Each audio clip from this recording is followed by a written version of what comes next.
জানেন কি কেন বাঁকে বিহারী মন্দিরে সারাক্ষণ দরজা খোলা থাকে না? প্রতি 2 মিনিট অন্তর পর্দা দেওয়া হয়। অনেক আগের কথা, বৃন্দাবনে এক দরিদ্র ব্রাহ্মণ এসেছিল। ধন কিছুই নেই, শুধু ভক্তির সাগর। প্রথম দর্শনেই বাঁকে বিহারীজির করুণ চোখ ও মৃদু হাসিতে সে মুগ্ধ হয়ে মন্দিরে দিনভর শুধু প্রভুকে চেয়ে নীরবে হৃদয়ের কথা বলতো। সময়ের চাকা ঘুরল, ব্রাহ্মণের গ্রামে ফেরার সময় এলো।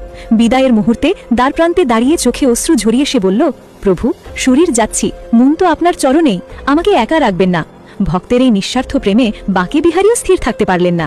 নিয়ম ও লজ্জা ভুলে তিনি ভক্তের পিছু নিলেন। পরদিন ভোরে মন্দিরে এসে প্রধান পূজারী হতভম্ব। সিংহাসন শূন্য, বসন অলঙ্কার থাকলেও ঠাকুরজি নেই।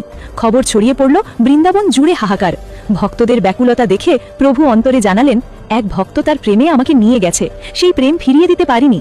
পূজারী ছুটে বৃন্দাবনের সীমান্তে গিয়ে দেখলেন বৃদ্ধ ব্রাহ্মণ ধ্যানে হাঁটছেন, আর তার পেছনে মুচকি হাসি নিয়ে নিঃশব্দে চলছেন বাঁকে বিহারী। কোনো আড়ম্বর নেই, শুধু ভক্ত আর তার পিছু নেওয়া প্রভু। পূজারীরা ব্রাহ্মণকে থামিয়ে কাঁদতে কাঁদতে সব ঘটনা জানালেন। পেছনে ফিরে সত্য বুঝে ব্রাহ্মণও স্তব্ধ হয়ে গেল। অনেক অনুনয় বিনয়ের পর বাঁকে বিহারী মন্দিরে ফিরলেন।